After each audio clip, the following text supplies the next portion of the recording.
Ayatnya indah sekali. Jadi kalau kita sudah sadar, ini resiko kebaikan, ini resiko keburukan, dan kita tahu akan wafat, akan dikuburkan, bagaimana cara persiapannya? Supaya nggak lalai tadi ya. Maka Al-Mumtahanah ayat ke-13. Ya ayyuhalladzina amanu la tatawallaw qauman ghadiballahu alaihim. Qad ya'isu kama ya'isal kuffara min apa? Ashabil qubur. Maka jangan banyak bergaul dengan orang-orang yang menjauhkan kita dari ridha Allah Subhanahu wa taala.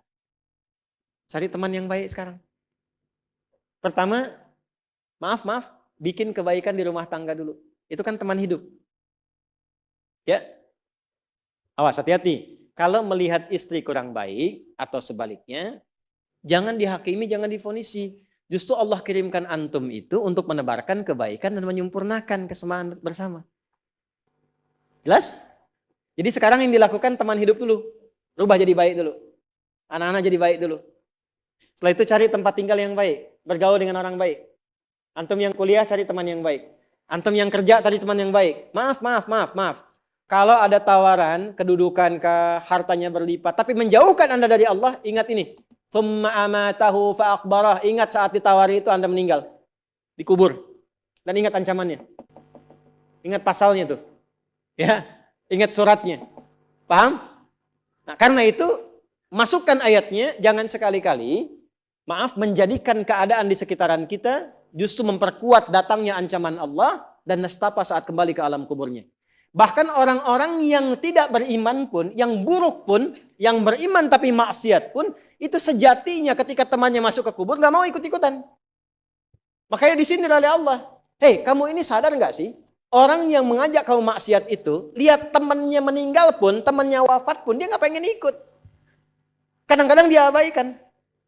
Coba lihat, ya ada pimpinan misalnya tingkat tertinggi, lihat anak buah bawahnya misalnya, menjalankan tugas bahkan dari dia untuk berbuat salah, berbuat maksiat. Ya, apakah mengedarkan narkoba atau misalnya membackingi kegiatan yang tidak baik. Lalu tiba-tiba dia wafat, apakah peduli atasannya? Tidak.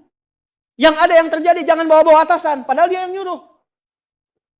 Terus Anda mau jadikan teman yang seperti itu? Dia pada kawannya saja nggak bertanggung jawab. Dengan imannya saja dia nggak peduli. Kalau dia dengan Allah saja nggak peduli, kenapa Anda dia jadikan teman?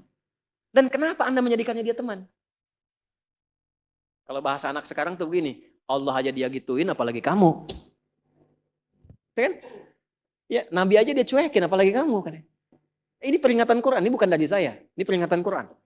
Jangan sekali-kali, Anda dimanapun, Anda berdinaskah, tugas formal. Anda berdagangkah, jangan berteman dengan orang menyimpang. Karena saat Anda susah pun yang akan peduli. Temannya aja yang sama-sama berbuat menyimpang, dia sisihkan, apalagi Anda. Paham? Teruskan. Quran surah ke 35 Fatir ayat 22. Wa ma yastawil ahya'u wal amwat innallaha yasma'u man yasha wa ma anta bimusmi'in man fil qubur.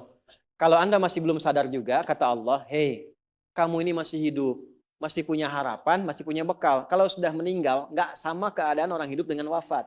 Mumpung kamu masih hidup, karena kalau sudah meninggal, temanmu yang meninggal pun kamu nggak bisa dengar suaranya. Cuma saya yang tahu keadaan di alam kubur.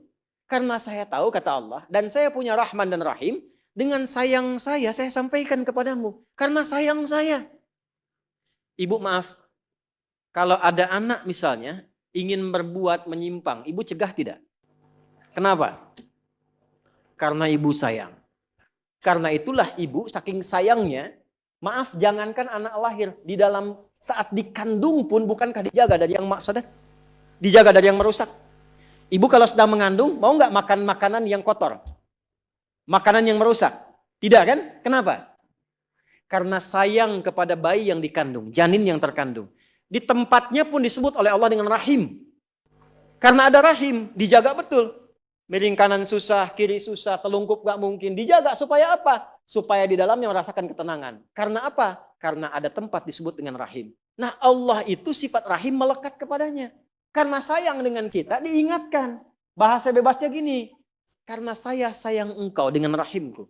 Karena saya cinta kamu dengan rahmanku. Jangan sampai masuk kubur, kamu tersiksa, kamu nestapa.